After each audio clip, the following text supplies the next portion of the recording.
오늘 함께 은혜 나누실 말씀은 로마서 8장 12절부터 17절 말씀입니다. 그러므로 형제들아 우리가 빚진 자로 돼 육신에게 져서 육신대로 살 것이 아니니라. 너희가 육신대로 살면 반드시 죽을 것이로되 영으로서 몸의 행실을 죽이면 살리니 무릇 하나님의 영으로 인도함을 받는 그들은 곧 하나님의 아들이라. 너희는 다시 무서워하는 종의 영을 받지 아니하였고 양자의 영을 받았으므로 아바 아버지라 부르짖느니라. 성령이 친히 우리 영으로 더불어 우리가 하나님의 자녀인 것을 증거하시나니 자녀이면 또한 후사 곧 하나님의 후사요 그리스도와 함께한 후사니 우리가 그와 함께 영광을 받기 위하여 고난도 함께 받아야 될 것이니라. 아멘. 오늘은 로마서 8장 12절부터 17절 말씀을 중심으로 하나님의 영으로 인도함을 받는 자라는 제목으로 로마서 강의 쉬운 네 번째 시간이 되겠습니다. 성령으로 너희가 몸의 행실을 죽이면 산다 이렇게 말씀하셨습니다. 성령을 내 안에 모신다라고 하는 것이 우리 예수 믿는 사람에게는 가장 큰 복입니다. 예수님께서 부활승천하시고 우리에게 성령을 보내주시면서 성령으로 너희 몸의 행실을 죽여라 이렇게 말씀하고 있는데, 성령이 우리 안에 거하실 때 우리가 그 능력을 체험하게 되고, 또 몸의 행실을 죽인다라고 하는 것은 성령께서 내 안에서 자유롭게 역사하실 수 있도록 나를 내어놓는 것, 이것이 바로 성령 충만한 삶입니다. 그래서 몸의 행실을 죽이는 것이 그냥 내가 죽여야 되겠다 이런 생각보다는 성령이 충만하게 되면은 자연스럽게 성령의 능력으로 내 안에 있는 몸의 행실이 죽어가는 그런 것들을 보게 되는데, 우리 안에는 성령에 반대되는 육신의 소욕들이 항상 있죠. 그래서 그 반대, 우리 육신의 소욕을 이길 수 있는 것은 바로 성령에 주시는 그런 능력으로 인해서 사랑으로 또 미움도 이겨내고, 또 희락으로 슬픔도 이겨내고, 또 화평 그런 것들로 인해서 갈등을 이겨내고, 양선으로 과격함을 이기고, 인내로 성급함을 이기고, 자비로 복수심을 이기고, 온유로 분노를 이기고, 절제로 무절제를 이기고, 선으로 악을 이기는, 우리 안에 성령의 열매와 또 성령의 그런 능력이 있으면은 내 안에 있는 이런 모든 육신의 소욕들을 능히 이겨낼 수 있다는 겁니다. 이렇게 우리의 몸의 행실을 죽이고 성령이 내 안에서 자유롭게 일하실 수 있도록 나를 만들어가는 것, 그것이 바로 성령의 충만함입니다. 그래서 우리가 이 영적인 전쟁에서 항상 이렇게 실패하는 이유는, 먼저는 소속감에 혼돈이 있어서 내가 하나님 편에 있고 하나님의 권세 아래에 있다라고 하는 사실을 자꾸만 잊어버리기 때문에 우리는 영적 전쟁에서 실패할 때가 많이 있습니다. 이런 소속감이 일단은 절대로 우리가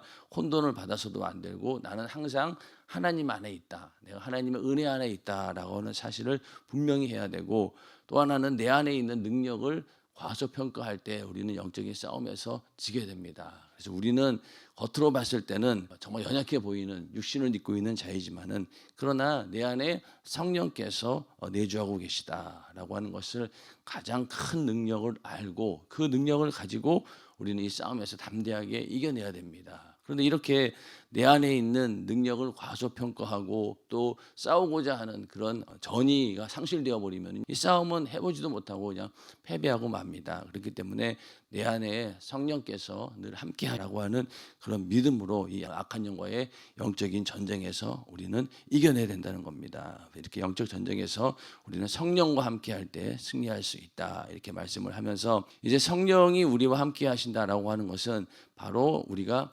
하나님의 자녀가 되었다라고 하는 것과 직결되어 있습니다. 그래서 14절에 무릇 하나님의 영으로 인도함을 받는 그들은 곧 하나님의 아들이라. 그래서 우리가 하나님의 자녀가 되었다라고 하는 것이, 이것이 우리에게 주는 가장 큰 구원의 확신이죠. 하나님께서 우리를 의롭게 여기셨다라고 했을 때 그 의로운 증거가 바로 우리가 하나님의 자녀다라는 것이고, 또 그 하나님의 자녀다라고 하는 것만큼 더 확신을 주는 말씀은 없는 겁니다. 15절에 가면은 너희는 다시 무서워하는 종의 영을 받지 아니하였고 양자의 영을 받았으므로 아바 아버지라 부르짖느니라. 자, 믿는 자에게만 이 하나님의 자녀라는 권세가 주어집니다. 그래서 요한복음 1장 12절에 영접하는 자, 곧 그 이름을 믿는 자들에게는 하나님의 자녀가 되는 권세를 주셨으니 이렇게 말씀하고 있죠. 그 이름을 믿는 자들,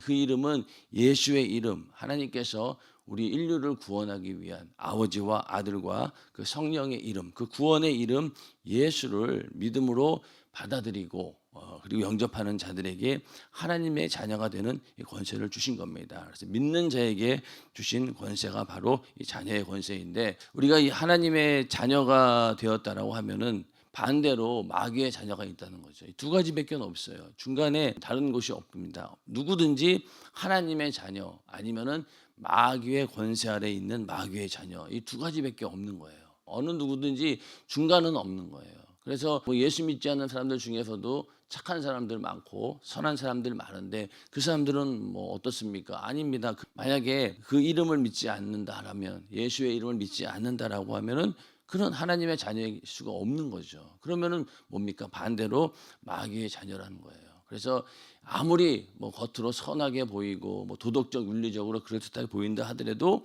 그가 하나님의 아들 예수 그리스도의 이름을 믿지 않는다라고 하면은 그는 하나님의 자녀가 아니니까 마귀의 자녀밖에 안 된다는 거죠. 그래서 우리가 믿는 자에게만 이런 권세가 주어진다. 그리고 또 우리가 하나님의 자녀가 되었다라고 하는 것은요, 사실은 본질상으로는 우리가 하나님의 자녀가 절대로 될 수 없습니다. 이건 될 수가 없는 거예요. 그런데 우리는 양자의 영을 받았으므로 하나님을 아바 아버지라 부른다. 양자의 영을 받았기 때문에, 그러니까 이 양자도 그냥 뭐 내가 너를 뭐 아들 삼을게 이런 게 아니잖아요. 여기서 양자라고 하면은요, 법적 조치로 인해서 아들로 인정받는 것을 말합니다. 양자 되는 게 그냥 뭐 너 오늘부터 내 아들이 해라 이런 정도가 아니라 분명하게 법적 조치로 인해서 정식적으로 아들로 인정받는 것을 이 양자가 되었다라고 하는 겁니다. 그래서 우리가 하나님을 아버지라고 부를 수 있는 것은요, 예수 그리스도로 말미암아 내가 하나님의 자녀가 된 겁니다. 그래서 우리가 하나님을 아바 아버지라 부른다 이렇게 말씀하고 있는 겁니다. 절대로 우리가 예수 그리스도로 말미암지 않고는 절대로 하나님의 자녀가 될 수 없어요. 안 됩니다. 그렇지만은 예수 그리스도로 말미암아 우리가 자녀가 되었다. 그래서 우리가 하나님을 아바 아버지라 부른다는 겁니다. 에베소서 1장 3절부터 6절에 보면은요, 찬송하리로다 하나님 곧 우리 주 예수 그리스도의 아버지께서 그리스도 안에서 하늘에 속한 모든 신령한 복으로 우리에게 주시되, 여기도 보면은 예수 그리스도의 아버지라고 얘기하고 있죠. 예수 그리스도의 아버지고 그리스도 안에서 하늘에 속한 모든 신령한 복을 우리에게 주셨다는 거예요. 그래서 그리스도 안에서라라고 이렇게 분명히 얘기하고 있고, 또 4절에 가서도 곧 창세 전에 그리스도 안에서 우리를 택하사, 여기도 그리스도 안에서라고 얘기하고 있죠. 그리고 우리로 사랑 안에서 그 앞에 거룩하고 흠이 없게 하시려고 그 기쁘신 뜻대로 우리를 예정하사 예수 그리스도로 말미암아 자기의 아들들이 되게 하셨으니, 여기도 예수 그리스도로 말미암아 자기 아들들이 되게 하셨으니, 예수로 말미암아 하나님의 아들이 되게 하셨다는 거예요. 절대로 예수 그리스도로 말미암지 않고는 우리는 하나님의 자녀가 될 수 없는 그런 존재인 거예요. 그래서 양자의 영을 받았다는 겁니다. 그리고 또 6절에 가서도 이는 그의 사랑하시는 자 안에서 우리에게 거저 주시는 바 그의 은혜의 영광을 찬미하게 하려는 것이라. 그러니까 이 예수 그리스도 안에 있을 때 그럴 때 우리가 하나님의 자녀가 되는 것이고 하나님으로부터 신령한 복을 받는 것이다. 그러니까 예수 안에 있지 않으면 안 되는 겁니다. 그러니까 우리는 하나님의 자녀이긴 하되 하나님께서 우리를 어떻게 자녀 삼았느냐? 바로 예수 그리스도로 인하였어요. 그 은혜로 우리가 죄사함 받게 되었고 구원받게 되었고, 그로 인해서 우리가 하나님의 자녀가 되는 권세를 얻었다는 겁니다. 그래서 우리가 양자의 영, 그래서 하나님을 아바 아버지라 이렇게 부른다는 겁니다. 그래서 이렇게 하나님의 자녀로서의 삶을 우리에게 주셨는데, 하나님의 자녀가 되었다라고 하는 것은요, 신의 성품에 참여한 자가 되었다, 이 정도의까지 수준에 우리가 이른다는 거죠. 베드로후서 1장 4절에 너희로 정욕을 인하여 세상에서 썩어질 것을 피하여 신의 성품에 참여하는 자가 되게 하려 하셨으니, 우리 인간이 이 신의 성품에 참여하는 자까지 이룰 수 있는 것도 하나님의 자녀가 되었기 때문에 가능한 일이죠. 그리고 또 그리스도의 마음을 너희가 가졌다 이렇게 얘기하고 있고, 또 마태복음 5장 16절에는 이같이 너희 빛을 사람 앞에 비치게 하여 저희로 너희 착한 행실을 보고 하늘에 계신 너희 아버지께 영광을 돌리게 하라. 우리의 행실까지도 하나님을 닮은 그런 모습들이 나오게 되고, 그로 인해서 하나님께 영광을 올려드린다는 거예요. 그래서 우리의 성품도 그렇고 또 우리의 마음도 그렇고 우리의 행동까지도 하나님 자녀로서 살아갈 수 있도록 하나님께서 이런 은혜를 베풀어 주신다는 겁니다. 그래서 우리가 신앙생활을 해서 어떻게든 하나님 말씀대로 살고자 하고 그 일을 위해서 성령 충만함을 유지하는 것도 이런 하나님의 자녀로서의 삶을 살기 위해서 신의 성품에 참여하는 자, 또 그리스도의 마음을 가지고 또 내 안에서 하나님의 착한 행실이 드러나는 그런 삶을 살기 위해서 우리가 부단한 노력을 하는 것, 그게 바로 신앙생활입니다. 그런데 이렇게 하나님의 자녀로서의 삶이라고 하는 것이 항상 어떻습니까? 그 안에는 하나님 아버지의 사랑과 계획이 그 안에 다 있다는 거예요. 하나님께서 우리를 자녀 삼아 주시고 그냥 내버려 두는 것이 아니라 정말 하나님께서 나와 함께 하시고 나를 위한 그런 사랑과 계획이 있다라는 것을 알 때 우리가 은혜 받았다라는 것이고 또 감사하게 됩니다. 그래서 우리의 구원 그 전체가 하나님 아버지의 위대하고 영광스러운 그 계획의 결과이죠.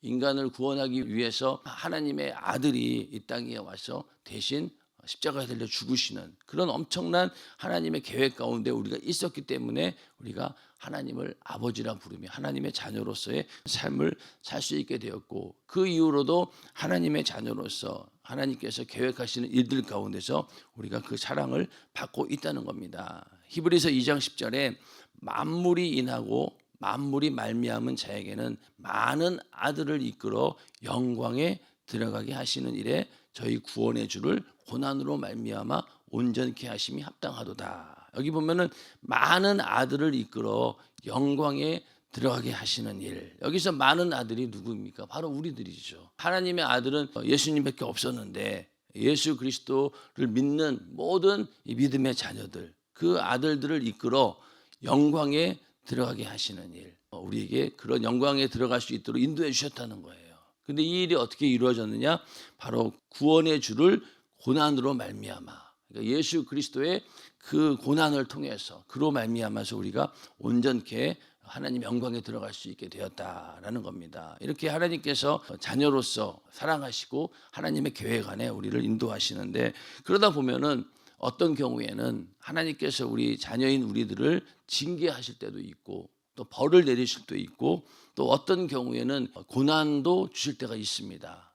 그래서 우리가 항상 하나님의 자녀는 좋은 일만 있는 건 아니죠. 히브리서 12장 6절에서 8절에 주께서 그 사랑하시는 자를 징계하시고 또 그의 받으시는 아들마다 채찍질 하심이니라 하였으니 너희가 참음은 징계를 받기 위함이라. 그러니까 하나님의 자녀로서 징계를 받을 때도 있고 또 이렇게 매질을 당할 때도 있다. 자녀 키울 때 그냥 오냐 이렇게 키우지는 않잖아요. 어떤 경우에는 징계할 때도 있고 어떤 경우는 매를 들 때도 있고, 그렇게 해서 아주 엄하게 자녀들을 키울 때도 있습니다. 그런 것처럼 하나님께서도 우리를 자녀 삼는 그 이후에 이렇게 징계를 하실 때도 있고 또 채찍질 하실 때도 있다는 겁니다. 근데 그런 것들이 우리의 삶 가운데 여러 가지 고난의 문제로 다가올 때도 있고 또 예상치 못했던 그런 일들이 생겨나면서 어떤 게 나중에 가서 이것이 하나님의 징계였고 채찍질이었구나라는 것을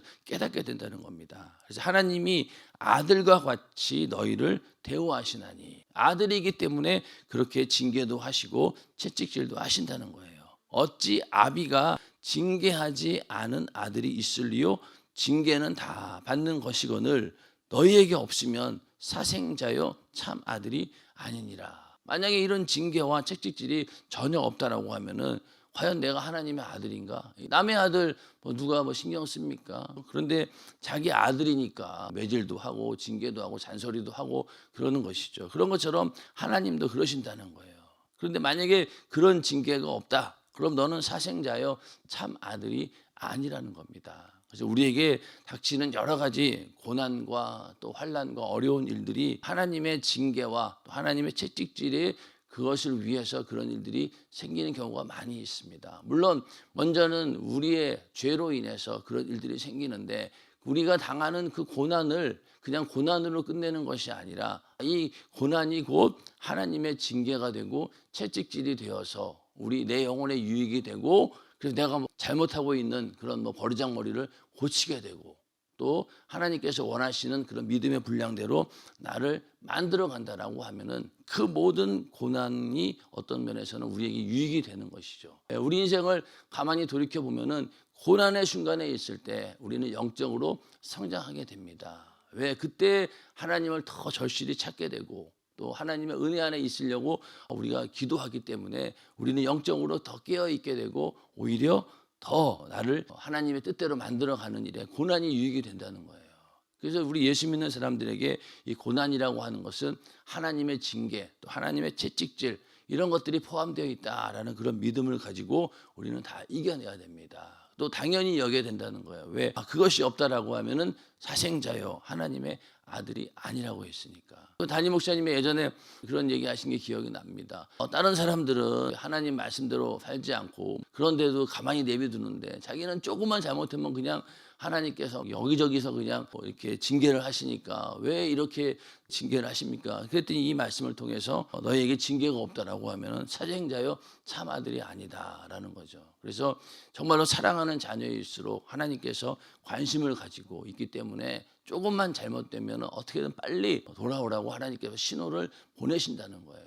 그게 안 된다라고 하면은 우리는 참 아들이 아니라는 겁니다. 자녀들 중에서도 말 안 듣고 계속 부모 말 안 들으면 어때요? 한두 번 얘기하다가 안 들으면 이제는 아이고 부모도 포기하고 내비두잖아요. 근데 이렇게 말하면 잘 듣고 빨리빨리 고치고 그러면 어때요?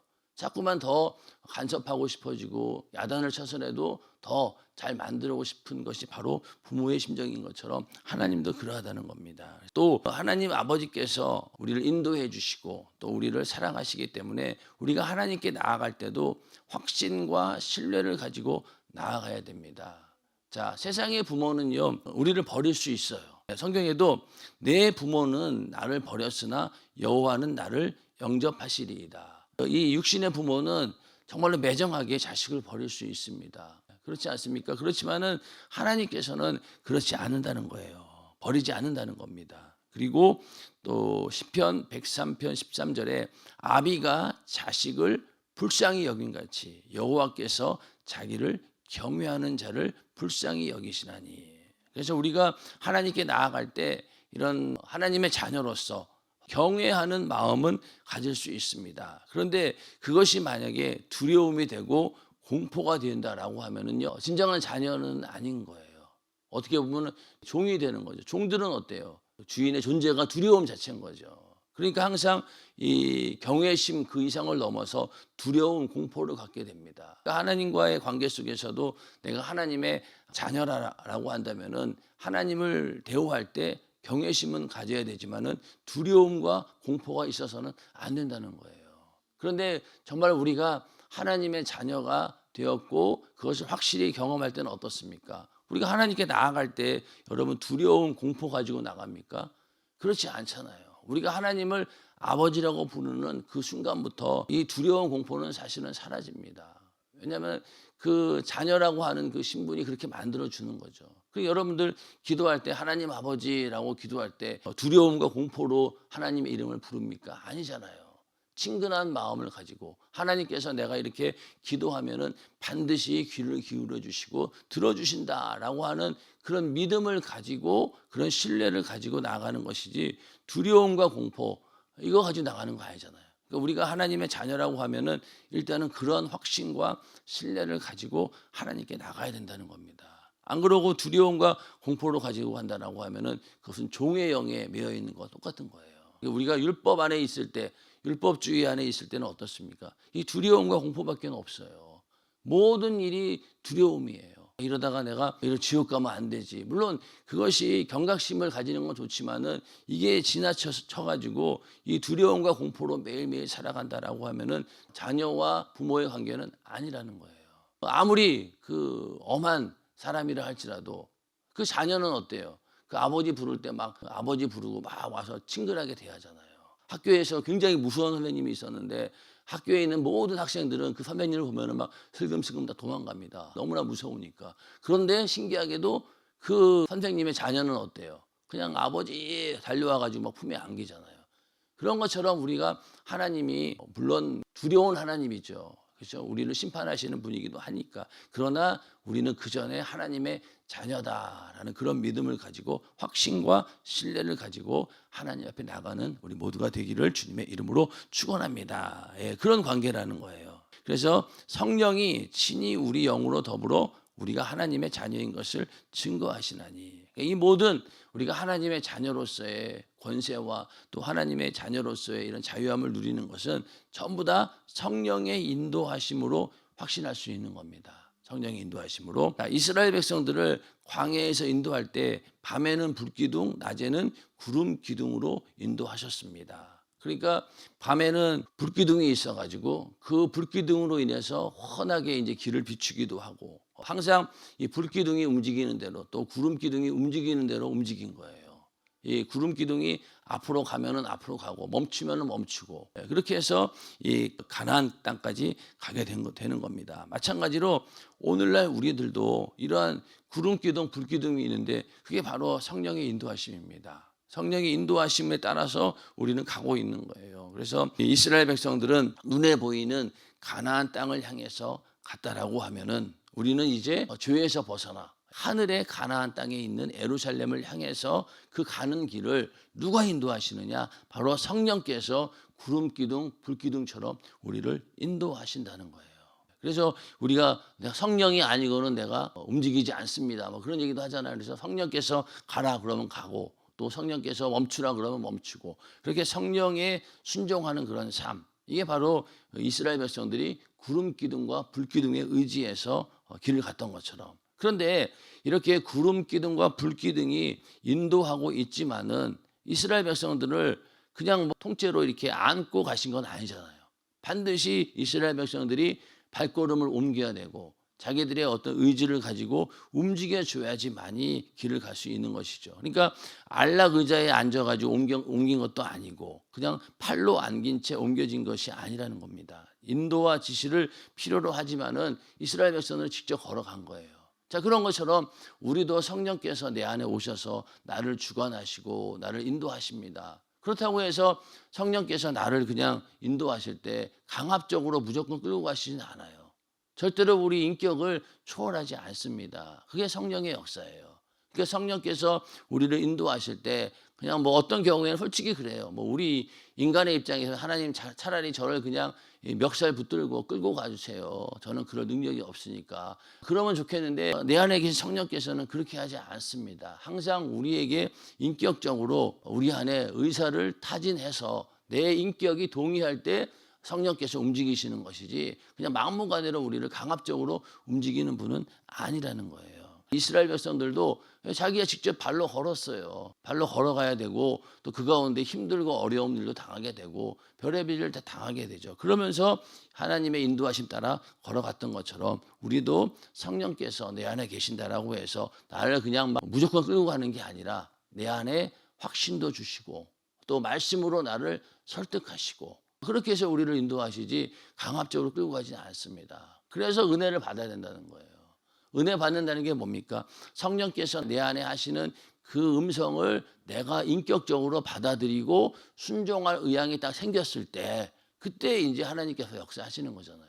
그렇지 않습니까? 근데 만약에 그렇지 않고 강압적으로 하신다라고 하면은 아마 성령께서 역사하시면은 뭐 새벽 예배에도 다 나올걸요, 우리 교인들이. 밤마다 억지로 끌고 오시면 아마 다 나올 거예요. 근데 그렇게 강압적으로 안 하시니까 내가 자유의지가 있고 내가 거부할 권리가 있으니까 성령의 뜻대로 다 우리가 순종하지 못하는 거 아니겠습니까? 그런데 일단은 성령의 요구에 내가 인격적으로 동의하고 수용만 한다라고 하면은 하나님께서 성령의 능력으로 언제든지 우리를 사용하신다는 겁니다. 그게 바로 성령의 사람이죠. 그래서 성령의 인도하심으로 우리는 하나님의 자녀가 되었다라는 사실을 우리는 확신할 수 있다는 겁니다. 그래서 오늘도 우리가 하나님의 은혜 하나 있다라고 하는 것은 바로 하나님의 자녀로서 그 권세를 가지고 내가 하나님의 그 인도하심과 계획 가운데 있다라고 하는 그런 믿음을 가지고 확신과 신뢰를 가지고 하나님과 함께하는 그런 삶, 또 성령과 함께하는 그런 삶이